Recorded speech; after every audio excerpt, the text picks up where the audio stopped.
Have you ever wondered what it feels like when a single cry for help shatters the silence of winter?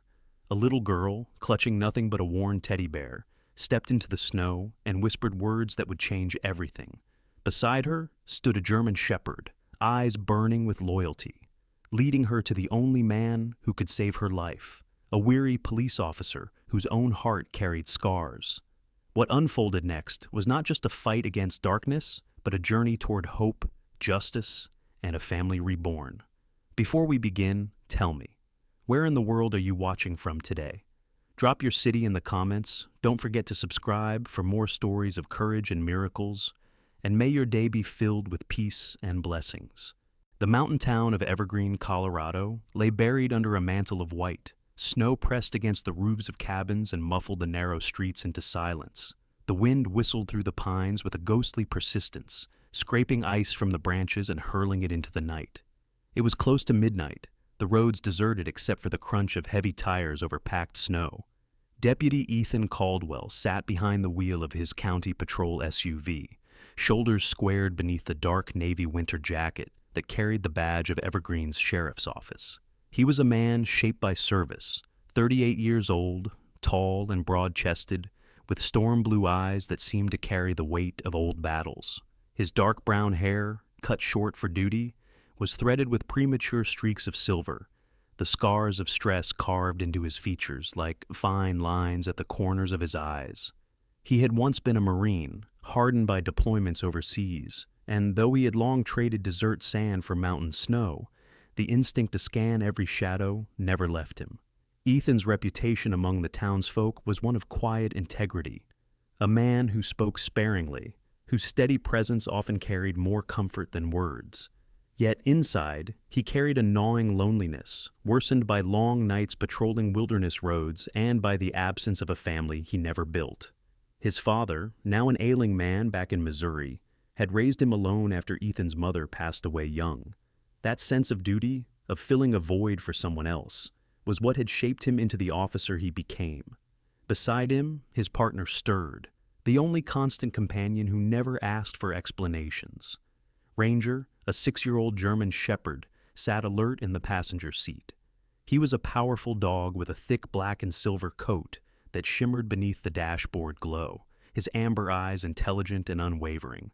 Ranger's body was built with disciplined muscle from years of training, but what set him apart was the calm weight of his presence. Where most dogs wagged their tails at strangers, Ranger carried himself like a sentinel, still, deliberate, and watchful. He was loyal to Ethan in a way only forged through countless nights on patrol and hours of drills, a bond tested by weather and by danger. Ethan often thought of him less as a service animal and more as his brother in arms, someone who silently carried the same burdens. The night pressed heavily as Ethan drove down a stretch of Highway 24 that curved along the ridge.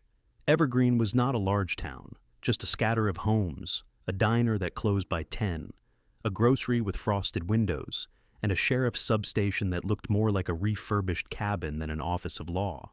Nights like this one were usually quiet, his task no more than checking on plowed roads or stopping at the gas station for a stale cup of coffee. But that night felt different. The silence wasn't peaceful. It was suffocating, as though the snow itself was holding its breath. Ethan adjusted the heater, rubbed his gloved hand across the steering wheel, and glanced at Ranger. The dog's ears twitched forward, his body stiffening, and a low growl vibrated deep in his chest. Ethan had learned to never doubt Ranger's instincts. He eased his foot off the accelerator, eyes narrowing into the headlight's glow. That was when he saw her. A small figure staggered out of the tree line, stumbling into the wash of headlights like a ghost pulled from the storm. Ethan braked hard, the SUV sliding slightly before stopping. He was out of the car in seconds, the cold slicing through the open door. Ranger leapt down beside him, moving low but steady, his gaze fixed on the child. The girl couldn't have been older than 7. She wore a torn red coat too thin for the weather, jeans soaked to the knees, and boots far too big for her small feet. Her blonde hair clung to her pale face in damp tangles, and her lips were cracked blue from the cold. But it was her arm that made Ethan's chest tighten. The limb was bound crudely in a strip of dirty cloth, held stiff against her side, the angle unnatural. She clutched a faded pink backpack against her chest, as though it were the last piece of her she could hold on to. Her eyes, wide and glassy with fear, locked on Ethan. When she spoke, her voice was small, rasped by wind, but the words cut sharper than the icy air. "Please, save me from my daddy. He killed Mommy." For a heartbeat, the world seemed to stop. Ethan's pulse hammered, his mind clawing through the meaning of what he'd just heard. He had seen war overseas, broken families in town, but never had he stood in the face of such desperate innocence. He dropped to one knee so he wouldn't tower over her, his breath fogging between them. Ranger stayed close, his body angled protectively, tail stiff. "What's your name, sweetheart?" Ethan asked, his voice steady but softened with the gentleness he rarely used. The girl swallowed hard, her tiny shoulders trembling beneath the torn coat. "Lily? Lily Harper? I'm 7. Ethan nodded slowly, offering his gloved hand. "You're safe now, Lily. I'm Deputy Caldwell. This is Ranger. We're here to help you." Lily clutched his jacket suddenly, surprising him with the strength in her small fingers. Her tears streamed hot against her frozen cheeks as she shook her head violently. "You don't understand," she sobbed, her words broken and gasping. "He said I was next." Ethan felt the words slice through him like a blade. He glanced at the crude bandage on her arm, at the exhaustion carved into her young face, and he knew she wasn't lying. This wasn't just a runaway. This was a child running for her life. He tried to ease her panic, speaking low. "We'll take you somewhere warm, somewhere safe. You don't have to go back." He gestured toward the SUV, but her fear only grew. She hugged the backpack tighter, shaking her head. Ranger stepped closer, brushing against Lily's side, his fur warm beneath her good hand. For the first time, her breathing eased slightly, a flicker of calm in the storm of terror. She looked down at the shepherd, her lips trembling, and whispered almost to herself, "He feels safe." Ethan took that moment to guide her toward the vehicle. He opened the back door, ushering her inside. Ranger climbed in after her, positioning himself at her feet, watchful. As the heater roared to life, Lily curled into the seat, clutching the backpack like it contained her soul.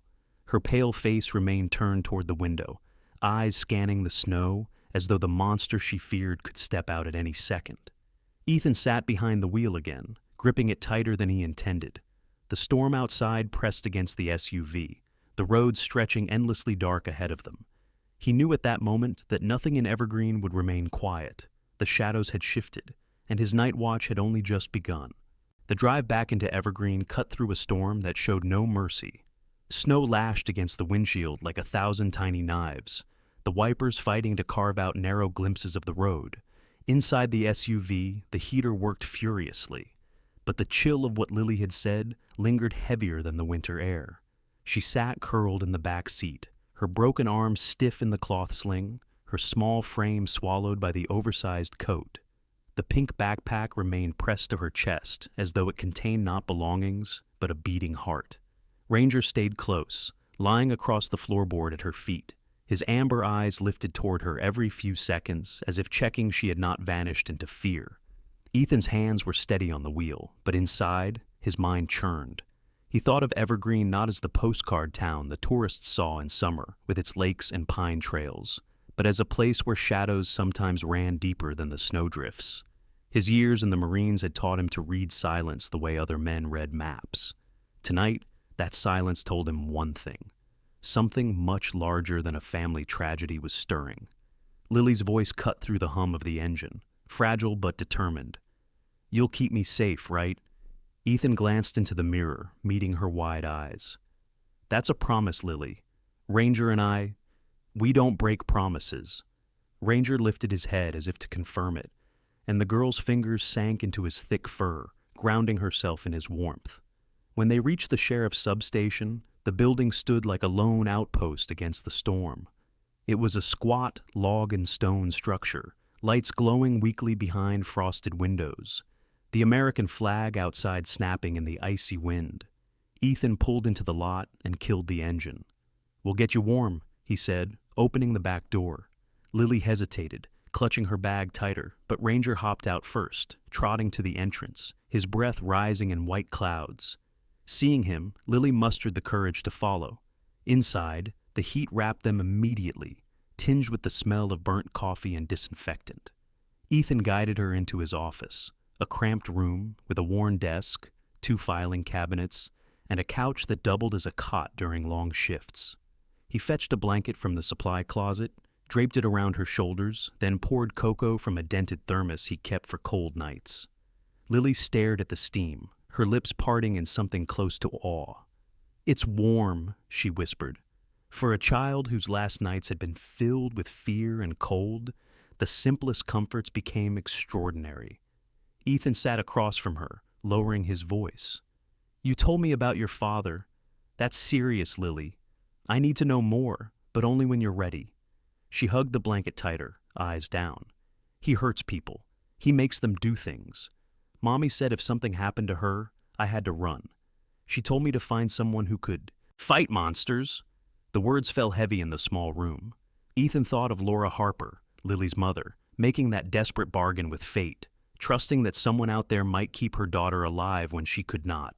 He forced down the lump in his throat and nodded. "You found the right person." Just then, the outer door creaked open, the sound sharp against the hush. Ethan rose, his instincts flaring, and stepped into the hall.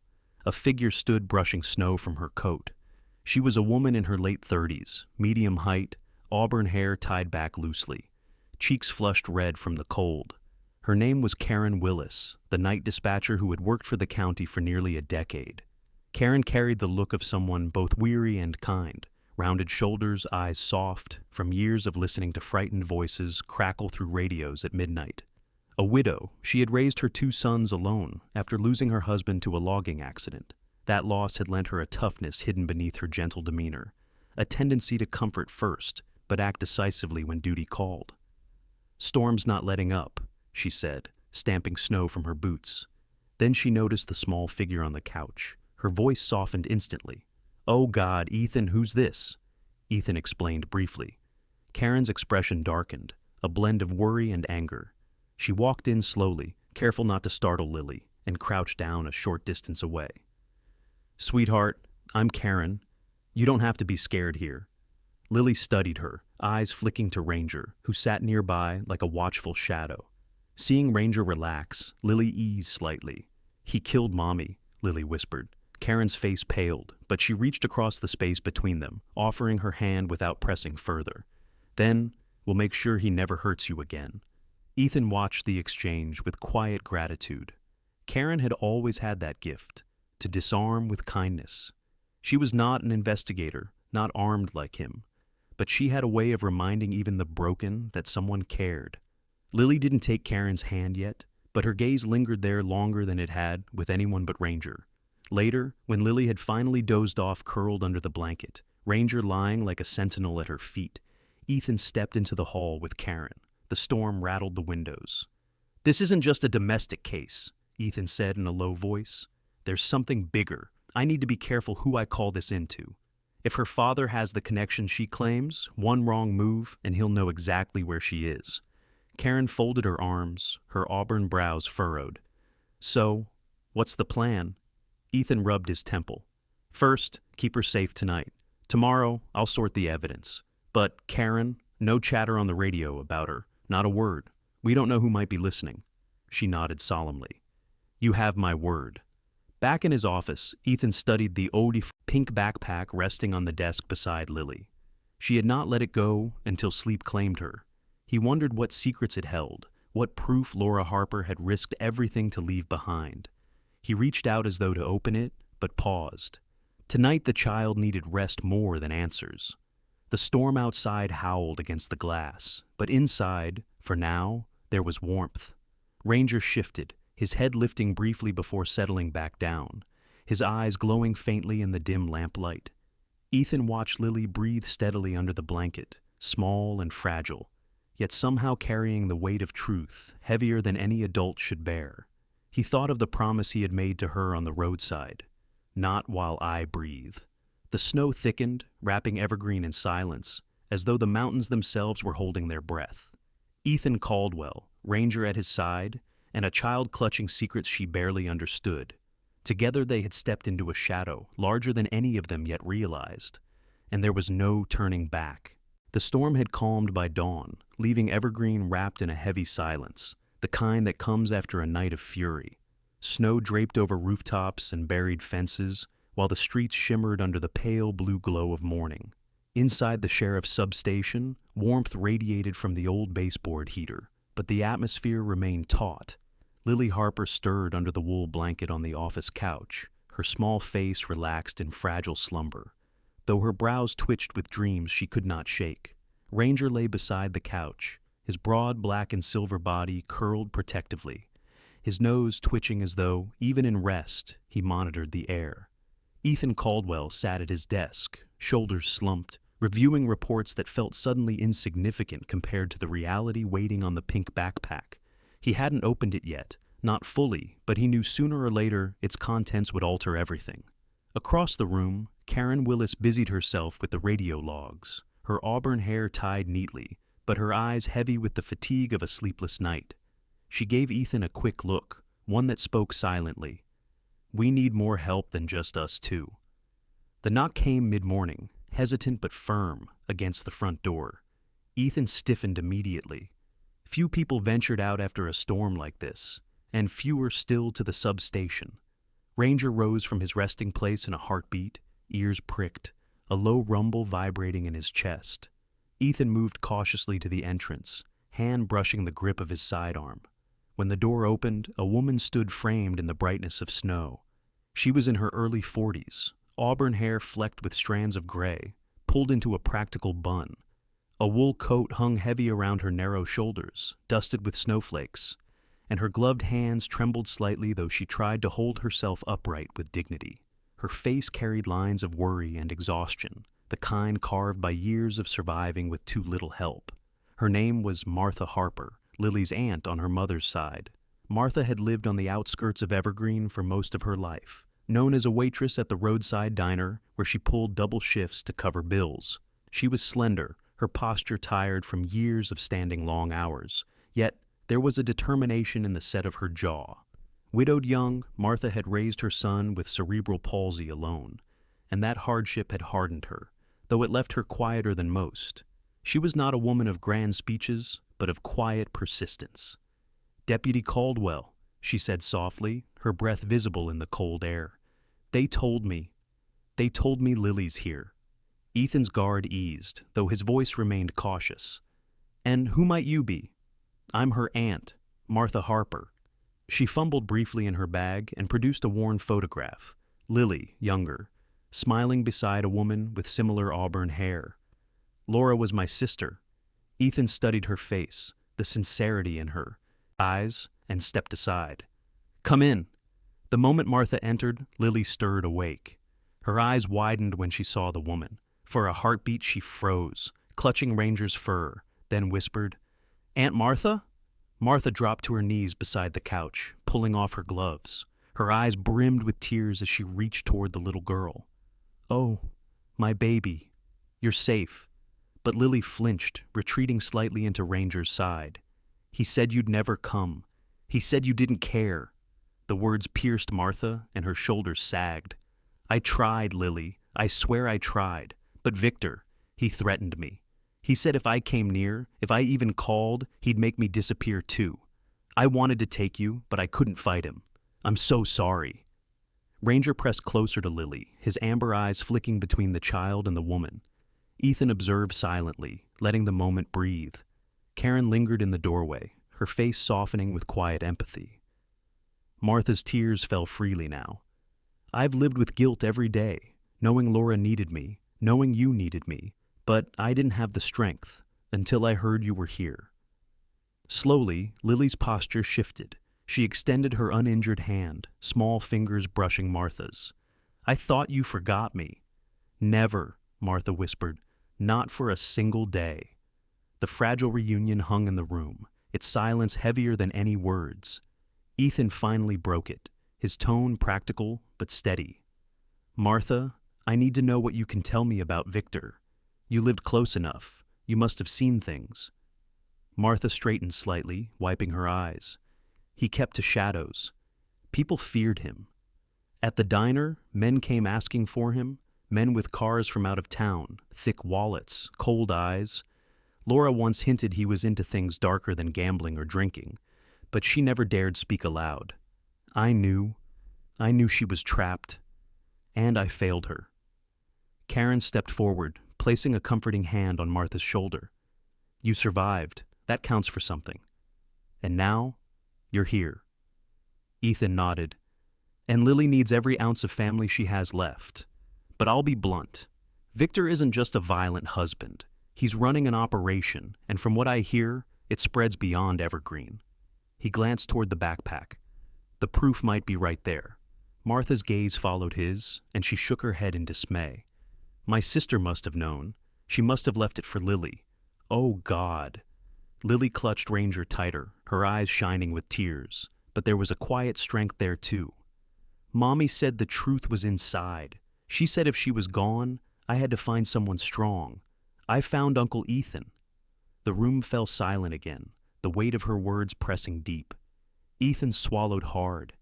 He had been many things in his life, a soldier, a deputy, a son, but never someone's uncle. Yet in Lily's voice, he heard not just a plea but a belief. Outside, the snow fell softly now, each flake settling like ash over a town still unaware of the storm building beneath its quiet surface. Inside the station, however, Ethan knew one thing. The shadows were tightening, and Victor Harper would not let his empire collapse without a fight. He glanced at Karen, who gave him a resolute nod. He looked at Martha, who now held Lily's hand firmly, as though vowing never to let go again. And finally, he looked at Ranger, who sat tall and silent, eyes unblinking, as if swearing his own oath. For Ethan Caldwell, the line had been drawn. Lily was no longer just a frightened child. She was the key, the evidence, the one Victor would come for. And Ethan knew his watch had only grown heavier. The snow in Evergreen no longer howled with the ferocity of the storm, but the silence it left behind was sharper, as if the mountains themselves were listening. By late afternoon, the sun hung low behind a veil of clouds, staining the world in muted gray. The substation felt too small, its walls pressing in with the weight of secrets. Ethan Caldwell stood by the window, staring at the powdery drifts burying the street. His hand rested absent-mindedly on Ranger's head, the German shepherd standing alert at his side, ears twitching toward faint noises beyond the glass. Lily was asleep again on the couch, her small frame cocooned in blankets. Martha seated beside her, fingers intertwined with her niece's as though anchoring her there. Karen, still in her dispatcher's uniform, brought over 2 cups of bitter coffee and set one in front of Ethan. She had been quiet all day, but her auburn eyes betrayed worry. You're planning something, she said simply. Ethan didn't answer immediately, but the look in his storm-gray eyes told her enough. Finally, he said, Martha's right. Too many men have been coming and going around Victor. If there are places where he keeps people, I need to see them myself. Waiting here for him to make a move isn't an option. Martha looked up sharply, her tired features tightening. You're going out there? Alone? Not alone, Ethan said, glancing at Ranger. The dog's tail gave a faint, deliberate wag, as if he understood. Martha exhaled, rubbing her forehead. If you go after Victor, you'll be walking into his world. He doesn't play fair. Before Ethan could answer, the door creaked open and another figure stepped inside, brushing snow from his boots. He was a man in his late 50s, his frame still solid but softened by years of heavy meals and long days. His name was Sheriff Howard Briggs, Ethan's superior. Briggs carried the air of an old lawman who had seen too much and spoken too little, gray hair cropped short, broad shoulders filling his thick winter coat, and lines etched around his mouth that hinted at weariness. Caldwell, Briggs said, his voice gravelly, I heard there's a child here. You mind telling me why I wasn't the first to know? His sharp gaze flicked past Ethan and landed on Lily. Ethan stiffened, his jaw tight. Briggs was known for his cautiousness, even passivity, preferring to maintain town order without stirring bigger trouble. Many respected his patience, but Ethan had long suspected it made him blind to the rot in Evergreen. She came in during the storm, Ethan said evenly. Her name's Lily Harper. She's Victor's daughter. The sheriff's brows furrowed, his eyes darkening. Victor Harper? That's a dangerous name to drag into this station. She came with evidence, Ethan said firmly, and I intend to use it. Briggs sighed, leaning against the wall. Caldwell, you've always had a soldier's spirit, but you need to think about this town.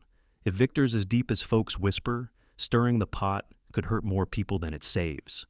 Ethan stepped closer, his voice low and hard.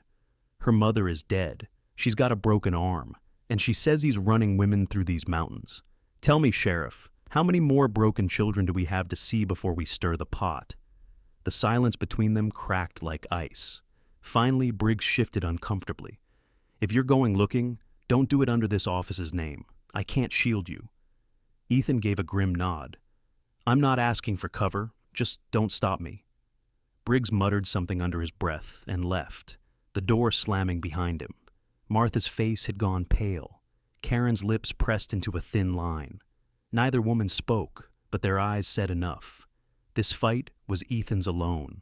That evening, Ethan prepared quietly. He checked the rifle slung across his shoulder, the sidearm holstered at his hip, and the flashlight clipped to his belt. Ranger sat watching, tail brushing the floor in patient rhythm. Lily woke briefly, rubbing her eyes. Where are you going? She asked softly. Ethan crouched beside her. Somewhere I need to find out the truth. Ranger's coming with me. You'll stay here with your aunt and Karen. They'll keep you safe. Her small fingers reached for his sleeve. But what if he finds you? Ethan gave her hand a reassuring squeeze. Then Ranger and I will be ready. He left before dawn the next morning, following tire tracks he had spotted the day before along a logging road beyond the ridge. The snow was thinner there, churned by heavy vehicles. Ranger sniffed the air constantly, pulling slightly on his leash. After nearly an hour of trudging through the forest, they reached a clearing where a shack crouched like a wounded animal. Its roof sagged under the weight of snow, its wooden boards warped and weathered, patched with sheets of rusted tin. The smell hit Ethan before he entered, rot and gasoline, layered with something metallic. He signaled Ranger to stay low, then nudged the door.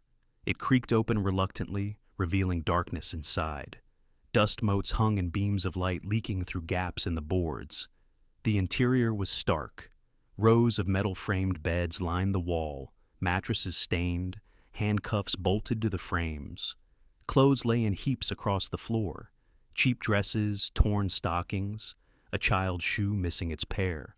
Against the far wall, brown streaks smeared the wood. Blood, dried but undeniable. Ranger let out a sharp bark, ears pricked toward the corner. Ethan's rifle rose instantly. There, slumped near an old stove, was a woman. She was in her early 30s, painfully thin, with hollow cheeks and dark hair hacked unevenly at her shoulders. Her clothes, an old sweatshirt and leggings, were smeared with dirt, and her lips were cracked as if she hadn't touched water in days. Ethan lowered his weapon slowly and approached. "Ma'am," he said softly, "my name is Deputy Caldwell. You're safe now." The woman flinched at his voice, her eyes darting between him and Ranger. But when she saw the shepherd's calm stance, she exhaled a shuddering breath. "He left us," she whispered, her voice hoarse. "Said he'd come back. I couldn't run far." "What's your name?" Ethan asked. Clara Jennings," she said, her body trembling. Clara had once been a nursing student in Spokane before her life unraveled after a bad relationship and mounting debts. She had been promised work in Colorado, but instead found herself trapped by Victor's men. The betrayal had hollowed her spirit, leaving her wary of strangers. Yet, in the presence of Ethan and Ranger, something flickered in her expression.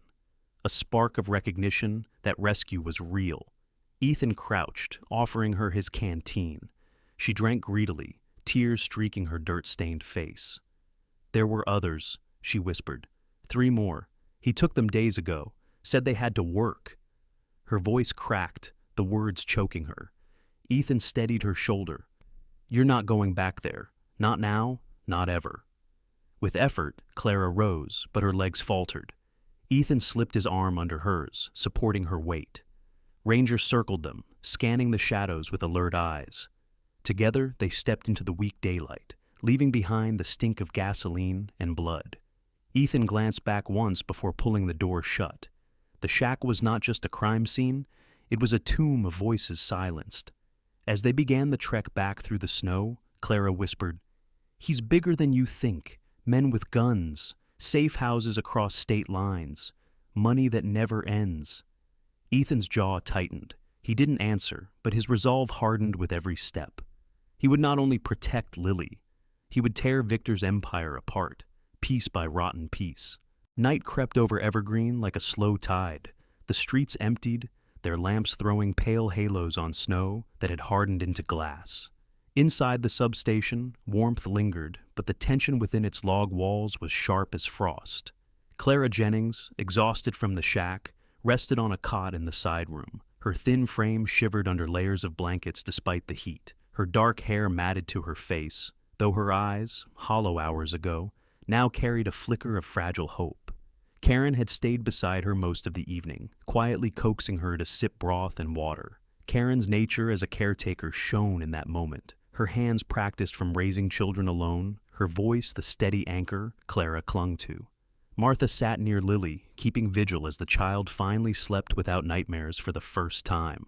Her hand brushed Lily's hair rhythmically, like she was memorizing the simple act of comfort she had been denied the chance to give before. The guilt in Martha's face was softened by relief. She had chosen fear once, but tonight she chose presence.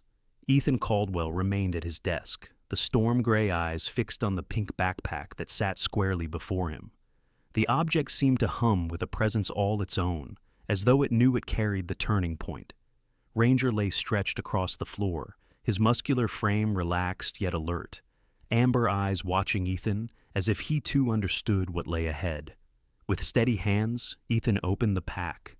The contents spilled like fragments of a life torn apart.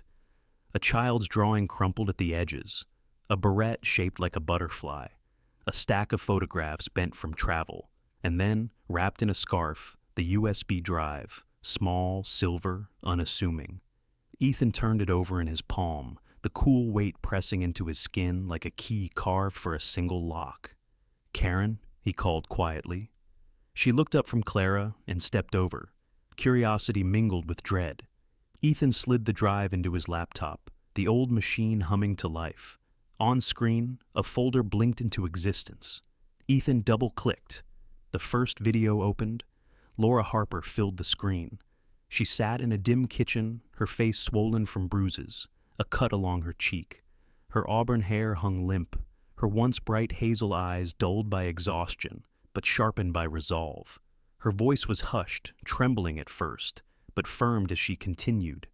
"If you're watching this," Laura said, "then I'm gone. And if I'm gone, it's because of Victor. He will never let us go. He's hurting people, women he lures with promises of jobs, children who disappear and are never spoken of again. He launders his money through businesses across the state, and he has friends, powerful ones, who look the other way. I've collected what I could, photographs, documents, recordings, but the proof isn't enough unless someone brave enough brings it forward." Ethan leaned closer, every word pressing into him.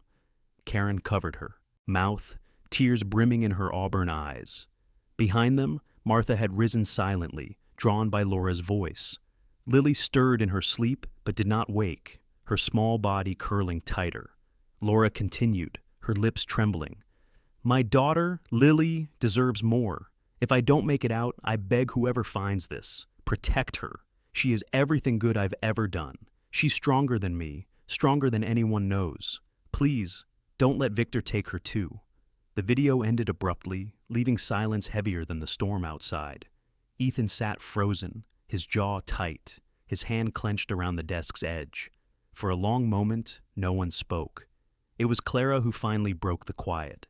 She had come to the doorway, leaning weakly against the frame, her blanket draped around her. Her face was pale, but her eyes were alive with recognition.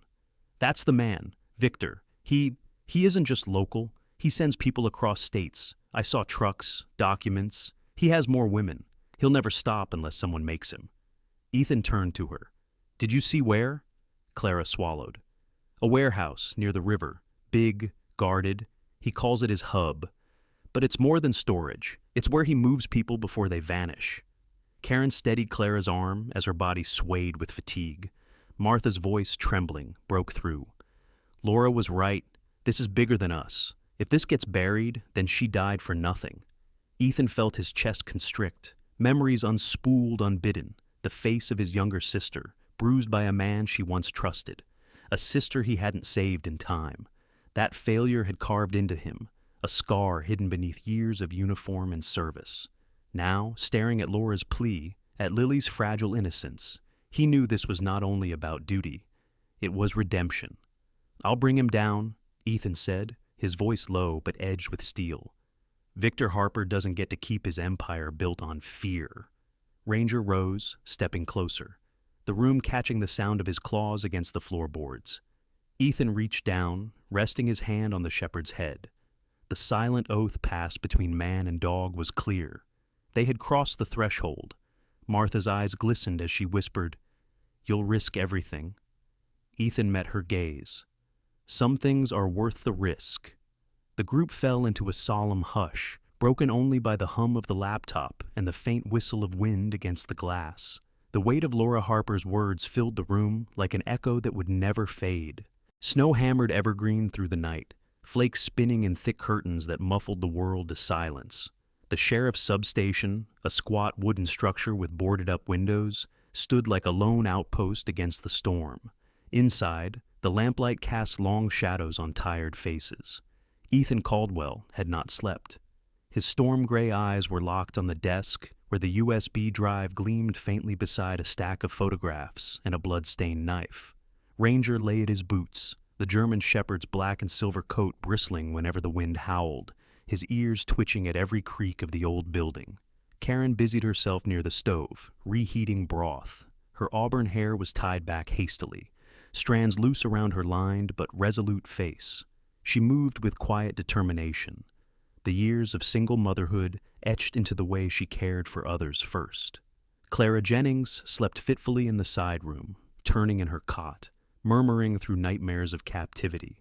Martha sat in a wooden chair beside Lily, her hand resting protectively on the child's blanket, as though the smallest lapse might allow the storm, or Victor Harper himself, to steal her away. The uneasy peace fractured just before dawn. Ranger's head shot up, ears rigid, a growl vibrating low in his chest. Ethan stiffened, reaching for the rifle propped against the desk.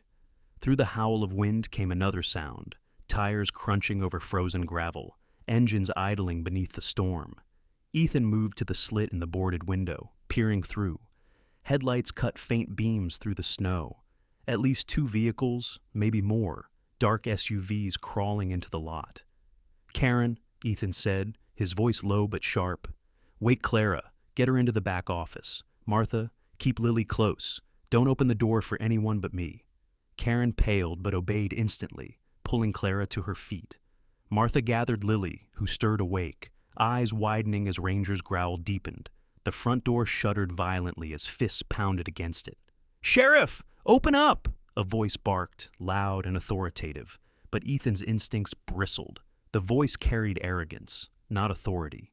He moved closer, rifle raised, Ranger braced beside him. A second later, the windows shattered inward. Glass rained across the room as the first intruder vaulted through. He was broad-shouldered, mid-30s, with a thick beard and a tattoo of barbed wire circling his neck. His heavy parka was patched with leather, his gloved hands gripping a shotgun. This was Ray Delgado, one of Victor's most notorious enforcers, a man who had once been arrested for armed robbery, but always slipped free through intimidation. His eyes glinted with cruelty as he leveled the weapon toward Ethan. Before he could fire, Ranger lunged, slamming into Ray with a ferocious snarl. The shotgun discharged harmlessly into the ceiling, wood splintering. Ethan rolled, rifle snapping up, and fired once. The bullet tore through Ray's shoulder, sending him crashing against the wall. But more poured in. 2 men forced the door wide, storming into the substation. One was Mick Hanrahan, wiry and jittery, late 20s, his head shaved, a green parka hanging loose from his bony frame. His pistol shook in his hand, the swagger in his eyes undercut by a twitch born from years of drugs and foster home violence. The other was Jonas Pike, nearing 40, thin-faced with a nervous jaw. Once a mechanic, debt had dragged him into Victor's service. He carried a crowbar in one hand, pistol in the other, his movements erratic. Gunfire erupted, deafening in the small space. Ethan dove behind the desk, bullets shattering the lamp, plunging the room into flickering shadow. Ranger pinned Ray to the floor, his powerful jaws clamped tight around the man's arm, blood smearing across the tiles. Mick fired wildly, a shot grazing Ethan's sleeve, while Jonas swung the crowbar against the filing cabinet, metal screeching as sparks flew. "Find the girl!" Mick shouted, his voice cracking with desperation. But before they could advance, Karen emerged from the back hallway, clutching a heavy cast-iron pan from the stove. She was not tall, but her presence filled the space with unexpected fire.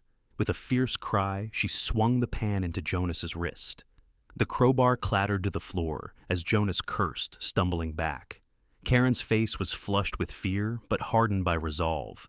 She had lived too long being overlooked, too long bending for survival, and tonight she would not bend. Ethan seized the moment, firing twice.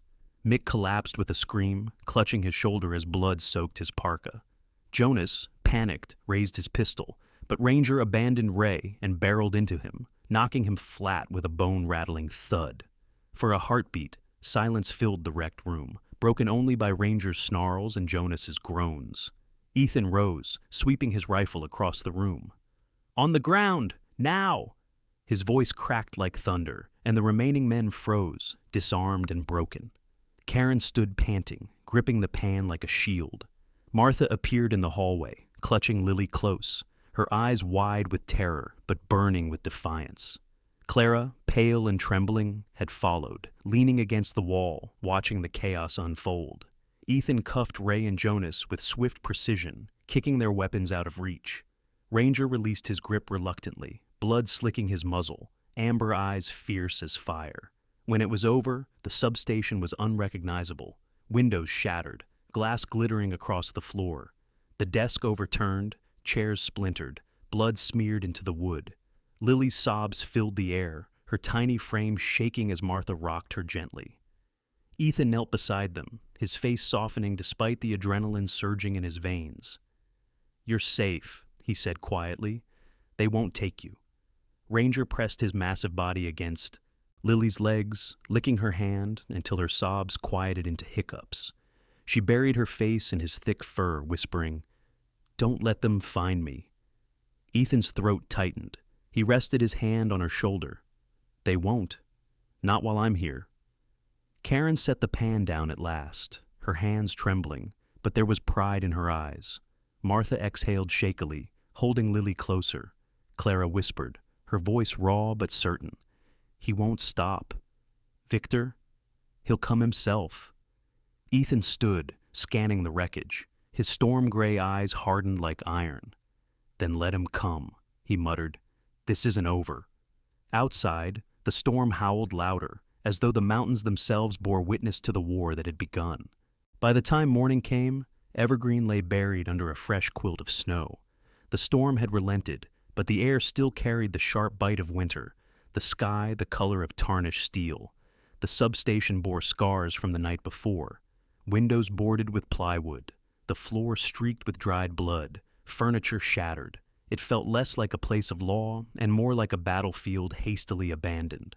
Ethan Caldwell stood near the door, fastening his heavy winter coat, his rifle slung across his shoulder. His storm-gray eyes were colder than the weather outside. Ranger paced beside him, muscles taut beneath his thick black and silver fur. The German shepherd was 5 years old, seasoned and disciplined, but his amber eyes carried a fire that made him more than a K9 partner. He was a sentinel forged in loyalty. He pressed against Ethan's leg as if to remind him that neither would walk this path alone. Karen and Martha sat near the stove, exhaustion etched into their faces.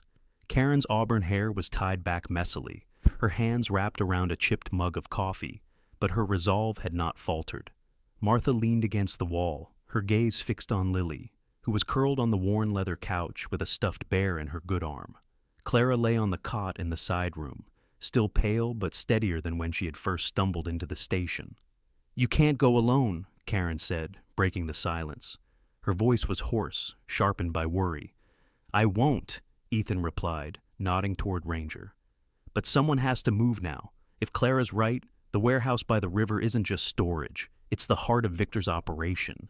If we wait, he'll cover his tracks. Martha's lips trembled. And if he comes back here? Ethan's jaw tightened. You lock the door. Don't open it for anyone but me. If things go wrong, call the state troopers and give them the evidence on that drive. No matter what happens to me, Victor Harper doesn't walk free. For a moment, no one argued. The weight of his words pressed down like the snow-laden pines outside. Karen finally stood, placing her hand firmly on his arm.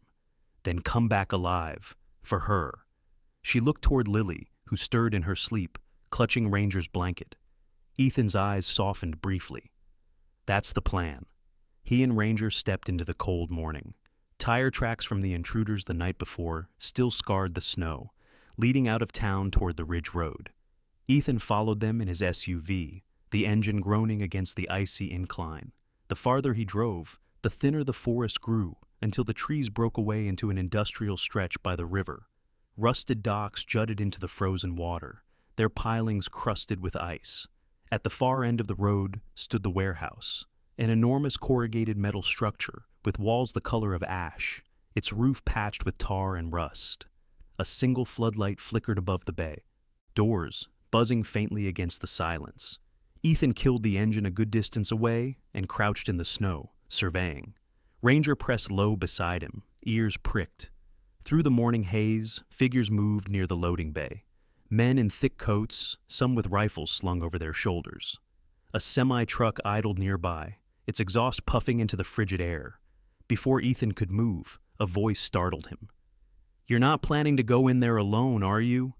Ethan spun, rifle raised, but lowered it at once when he saw the speaker. Standing partly hidden behind a stack of rusted barrels was Thomas Avery, a reporter for the Evergreen Gazette.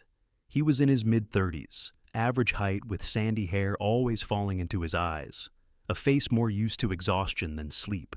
His wool coat was frayed at the collar, his notebook sticking awkwardly out of the pocket. "What the hell are you doing here, Avery?" Ethan hissed. Thomas raised both hands in mock surrender. Following leads, Victor Harper's been untouchable for years, and suddenly the sheriff's station is attacked, and you're out here sniffing around his warehouse. I'd be a lousy journalist if I stayed home.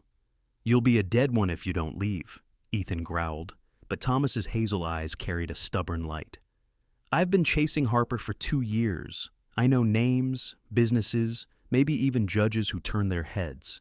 You need me, deputy. At the very least, I can get this story into the daylight before someone buries it again." Ethan wanted to snap back, but Ranger had already shifted, his ears twitching toward the warehouse. Ethan followed his gaze. One of the guards had stepped away, walking a perimeter with slow, practiced strides. An opportunity. "You stay behind me, and you do exactly as I say," Ethan muttered. "You don't. I'll drag you back to town in cuffs." Thomas smirked faintly. "Deal." They crept along the warehouse wall, Ranger moving like a shadow, paws silent on the snow. Ethan peered through a gap in the corrugated panels. Inside, the cavernous space stretched wide, lit by buzzing overhead lamps.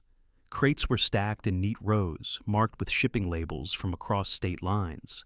He counted 6 men moving among them, loading boxes into the semi. And at the far end, standing with the command of a man who thought himself untouchable, was Victor Harper. Victor was tall, broad-shouldered, dressed in a wool coat that looked expensive, even in the bleak light. His dark hair was slicked back, his face hard as granite. He barked orders at the men with the ease of someone used to obedience. His presence filled the warehouse like a shadow, swallowing every corner. Ethan's breath tightened. The man who had destroyed Laura Harper's life, who had broken Lily's world, stood only yards away. But something else caught Ranger's attention. The shepherd padded toward a plywood partition at the back of the warehouse, whining low. Ethan pressed his ear to the wall. Faint cries, women's voices, muffled but desperate. "They're alive," Thomas whispered, his face pale. "Dear God!" Ethan's pulse hammered. This wasn't just about evidence anymore. This was rescue. He motioned Ranger back and pulled Thomas aside. "You get word out. If I don't make it, the world has to know what's in here. Use the USB. Use whatever you have. Don't let them disappear again." Thomas swallowed hard, his earlier bravado dimming, but he nodded. "I won't let it die in the dark." Ethan checked his rifle, exhaling into the frozen air. Ranger braced beside him, amber eyes fierce, a living blade drawn for war. Across the warehouse, Victor Harper turned, his gaze sweeping the floor as though sensing the storm about to break. Ethan whispered to Ranger, his voice low but unshaken. "Ready, boy? Time to bring it down." The shepherd's ears flicked, muscles coiled, ready to unleash. Ethan tightened his grip on the rifle. The moment had come.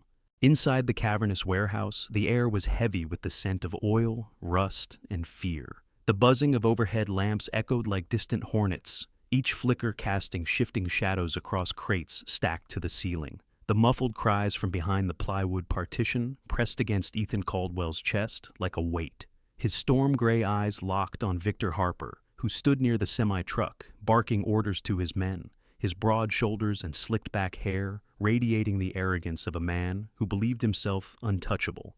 Ranger crouched low beside Ethan, the German shepherd's powerful frame coiled like a spring, amber eyes fixed on the warehouse floor. His thick black and silver coat bristled as he sensed the storm about to break. Thomas Avery, the reporter, crouched nervously behind a stack of pallets, his notebook clutched against his chest, though his hands shook. His sandy hair stuck damp to his forehead, and though he had insisted earlier on coming, the raw violence of the scene left him pale.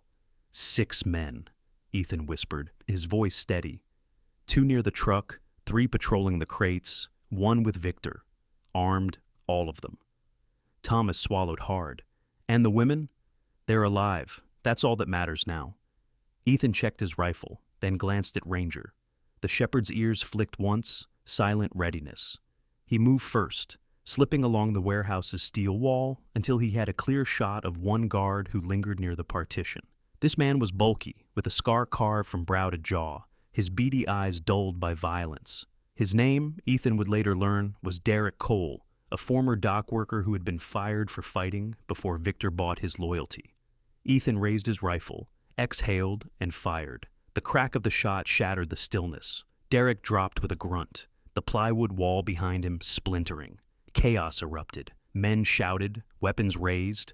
Victor spun, his eyes flashing with fury as he barked, "Find him! Kill him!" Ethan darted back into shadow as bullets ripped through crates, wood splintering. Ranger lunged forward, teeth flashing, slamming into one gunman who rounded the corner too quickly. The man screamed as the shepherd's jaws clamped onto his arm, dragging him to the ground. Ethan fired again, dropping another thug who tried to flank Ranger. Thomas stayed behind the pallets, but in the heat of it, he spotted something Ethan hadn't. A young woman crawling from behind the plywood partition, her frame thin as reeds. She was barely in her 20s, dark-skinned with cropped black hair, wearing torn jeans and a sweatshirt. Her eyes burned with desperation even through the fear. Thomas crawled toward her, whispering, "Stay down, I'll get you out." Her name, she whispered back, was Jasmine Flores, a student once, lured with promises of modeling work, her life now reduced to a number in Victor's ledger. Her voice trembled, but her resolve was strong. She had waited for this moment. Thomas, though clumsy and untrained, shielded her with his coat, guiding her to the wall where she could slip toward the exit. Meanwhile, Ethan pressed forward, moving between crates. The warehouse erupted into a battlefield. 2 more men charged, one wielding a pistol, the other a crowbar. The first fired wildly, bullets sparking against steel. Ethan dropped low, fired once, and the gunman fell. The second swung the crowbar in a savage arc, nearly clipping Ethan's temple, but Ranger launched into him, his body a streak of muscle and fury, knocking him flat. Victor remained calm through the chaos, his commanding voice cutting above the gunfire. "Cover the truck! Don't let the shipment go down!" His eyes locked on Ethan at last, recognition flaring. With deliberate calm, Victor pulled a pistol from his coat and aimed. "You've made a mistake, deputy." Ethan fired first.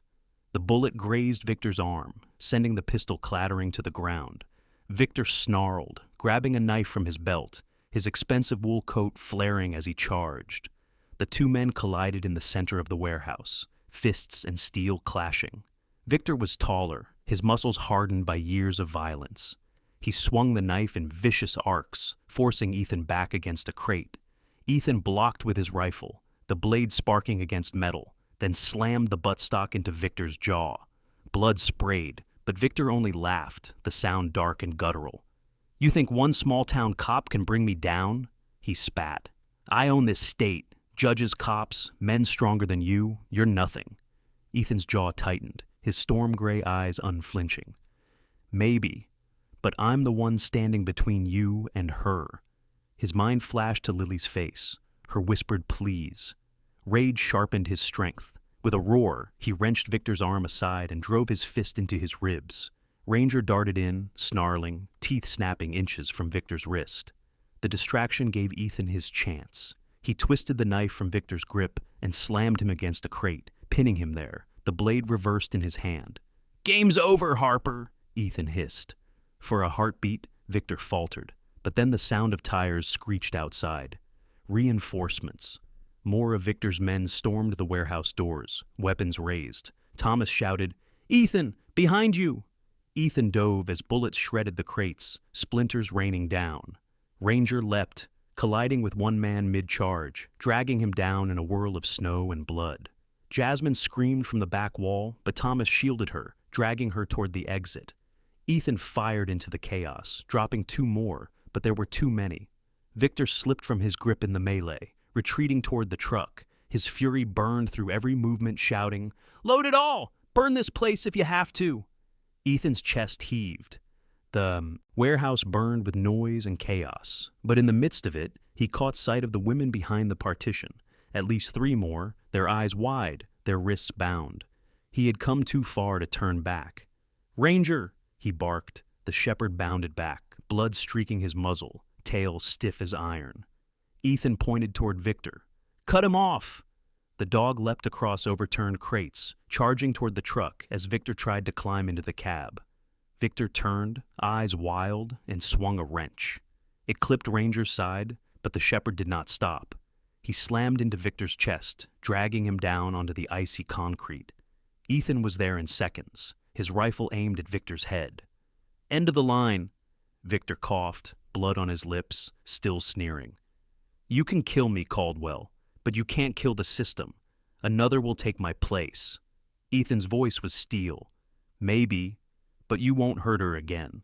He snapped the cuffs onto Victor's wrists, binding him tight as Ranger growled, pressing close like a living shadow of justice. Outside, sirens wailed faintly. State troopers, answering Clara's call back in town. Reinforcements at last. The warehouse echoed with the cries of rescued women and the heavy breathing of men who had fought to the brink. Thomas slumped against the wall, Jasmine clutching his arm as tears streamed down her dirt-streaked cheeks. Ethan stood tall, rifle across his chest. Victor Harper finally shackled at his feet. The reckoning had begun. The weeks that followed the raid on the warehouse passed like the slow thaw of winter, each day edged with a mix of exhaustion and fragile hope. Evergreen streets were still dusted with snow, but now townsfolk lingered outside the diner, their conversations laced with a cautious relief. The name Victor Harper no longer carried shadows over every corner. His arrest had cracked something open in the town's spine. Fear had begun to loosen its grip. Ethan Caldwell, however, felt no such relief yet. He sat in the county courthouse in Burlington, the building a monolithic structure of stone with wide steps that glistened with melting ice. Inside, the air was warmer but tense. The heavy oak benches filled with locals, reporters, and state officials eager to see Harper's empire fall. Ethan wore a dark suit instead of his patrol uniform, his broad shoulders pressing against the fabric. His storm gray eyes stayed trained on the front of the room where Victor Harper sat with his attorneys, cuffed, but smirking as though the trial was merely another game he expected to win. Ranger lay at Ethan's side, allowed inside as both service and witness. The 5-year-old German shepherd's thick black and silver fur was brushed to a sheen, but the scar along his flank, earned in the warehouse fight, stood out like a badge. His amber eyes flicked constantly, scanning the room, his body poised as if ready to launch at any sign of threat. More than one juror glanced at him with a sense of reassurance, as if his very presence reminded them that justice had already begun.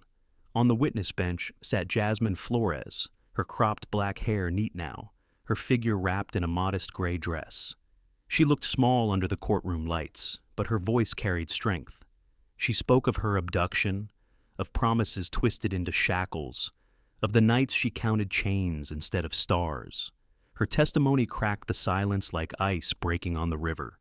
Tears slipped down the cheek of one juror, an older woman with white hair pinned in a bun, her hands folded tightly in her lap. Beside Jasmine waited Clara Jennings, still pale but no longer trembling. She wore a navy cardigan, her hair pulled back, her presence steady. She told of the night she was rescued, of the partition where she and others had been kept, her eyes flicking toward Ethan more than once as if to anchor herself. Each word pulled another thread from the defense's arguments, weaving a net that tightened around Victor. The prosecutor, Samuel Drake, was a man in his late 40s with thinning blonde hair and a sharp jaw softened by years of stress.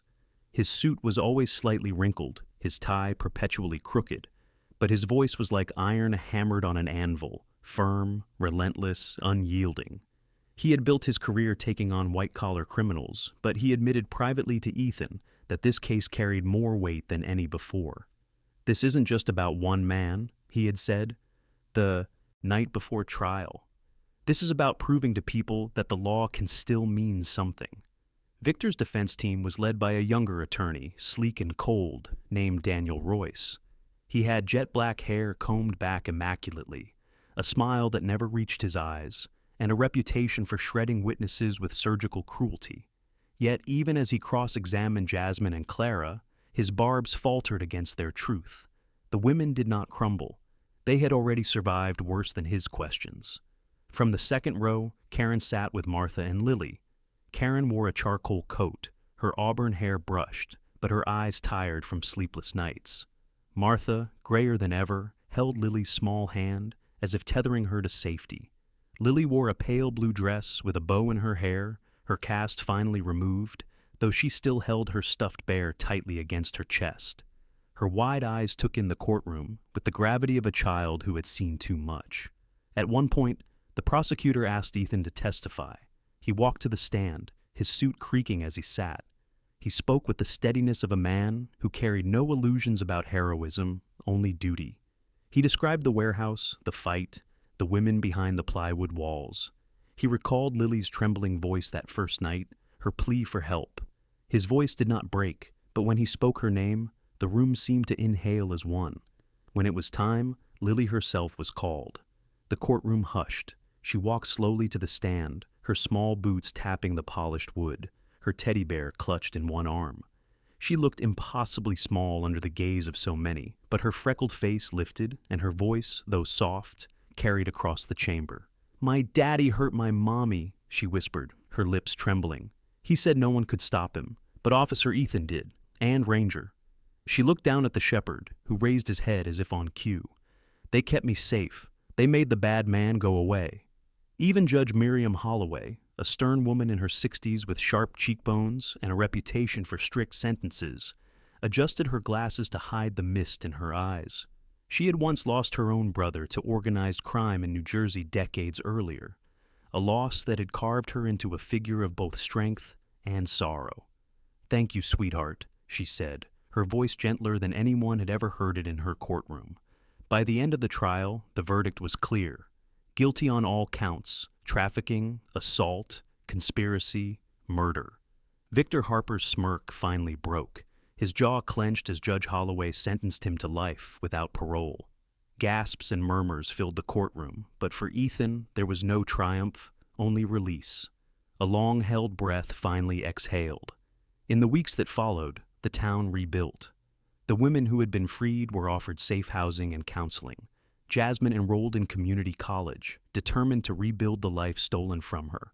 Clara chose to stay, in Evergreen, volunteering at the local shelter, finding purpose in helping others survive the way she had. Thomas Avery's articles spread across state papers, exposing the full breadth of Harper's empire. His sandy hair and tired eyes became a familiar sight on TV interviews, but he always ended with the same words: "The real story is not mine, it's theirs." And then there was Lily. The court granted Ethan temporary guardianship at first, then permanent custody. Karen and Martha helped raise her, and the home that once stood quiet with loneliness now rang with laughter again. Ranger adapted seamlessly. curling at the foot of Lily's bed each night, amber eyes watching over her until she slept. One evening, Ethan stood on the porch of his cabin, snow melting into patches of earth, the air tinged with the scent of pine. Lily ran in the yard with Ranger, her laughter cutting through the twilight. Karen leaned against the railing, her auburn hair catching the fading sun, her eyes soft despite the weight of all she had endured. Martha hummed inside as she cooked, a sound that carried the warmth of an old lullaby. Ethan's chest tightened with something he had not felt in years. Peace. He thought of Laura, Lily's mother, gone but not silenced. He thought of the oath he had taken as an officer and how it had led him not just to justice but to family. He whispered to himself, a vow renewed under the fading sky. As long as I stand, she will never be alone again. Ranger barked once as if in agreement, and Lily laughed louder, her arms outstretched to the dog that had become her shield. The oath was no longer just his. It belonged to all of them.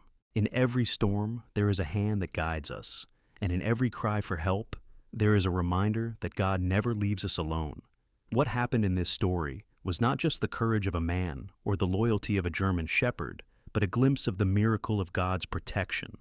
It is the same miracle that watches over you and me in our daily lives, often in ways we do not see until we look back. So, as you go about your day, remember this. God still works through ordinary people, through quiet acts of love, and through the bonds that hold us together. If you believe in His miracles, share this story with someone who needs hope. Leave a comment below with Amen. And subscribe for more stories that remind us we are never walking alone. May God bless you and your loved ones, always.